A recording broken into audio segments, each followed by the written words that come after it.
ঢাকাই সিনেমার কিংবদন্তি অভিনেত্রী আনোয়ারা। তার পথ ধরে ৯০ দশকের শেষ দিকে সিনেমায় আসেন মেয়ে রুমানা ইসলাম মুক্তি। যখন আমি আসি তখন আমি জাস্ট ক্লাস 5 থেকে 6-এ উঠলাম, মানে ফাইনাল পরীক্ষা দিয়ে 5-এর। ওই মাঝখানেটা গ্যাপ থাকে না, ছুটি থাকে যে নতুন ক্লাসে ওঠার, ওই ছুটিটার সময় কিন্তু আমার চাঁদের আলোর শুটিং করা সিলেটে ওই টাইমটাতে।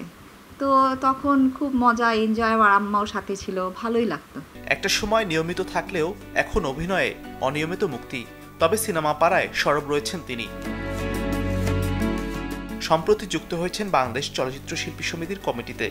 কমিটির নির্বাহী সদস্য পদ থেকে চিত্রনায়িকা শাহনূর বাদ পড়ায় তার জায়গায় মুক্তিকে মনোনীত করা হয়েছে। আমি এই পদে আসার পরে শাহনূর কিন্তু আমাকে ফোন দিয়ে শুভেচ্ছা জানায়, আমাকে বলে যে তুমি যে আসছো আমার পদে আমি অনেক খুশি।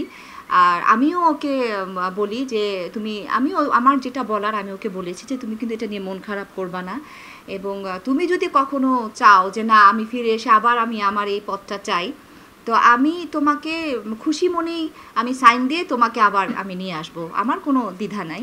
পদ্মা নদীর মাঝি, চাঁদের আলো কিংবা শ্রাবণ মেঘের দিন ছবি দিয়ে দর্শক মন জয় করা অভিনেত্রী কেন নেই সিনেমায়? এমন প্রশ্নে নায়িকার উত্তর, গল্প আর চরিত্রের অভাব। জন্ম থেকেই কিন্তু আমি এই মিডিয়াতে, আমার মার হাত ধরেই কিন্তু আমি এখানে। তো আপনারাও কখনো মেনে নিতে পারবেন না যে আমি যদি কোনো ভুল কাজ করি সেটা আপনারাও কিন্তু মানতে পারবেন না।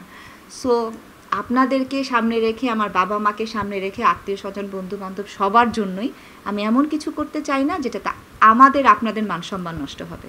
করলে আমি ভালো কিছু করব, যদি ভালো স্ক্রিপ্ট, ভালো ডিরেক্টর, ভালো গান সব কিছু মিলিয়ে যদি দেখি যে না ভালো, তাহলে আমি আছি, নাহলে নাই।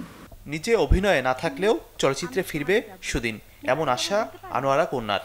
আপনার আদর্শ আর বাবার আদর্শ এক না, দুজনের চিন্তা ভাবনা আলাদা। মাঝহারুল ইসলাম তামিম, চ্যানেল 24, ঢাকা। পছন্দ করে না। কেন পছন্দ করে না? পছন্দ করে না কারণ তুমি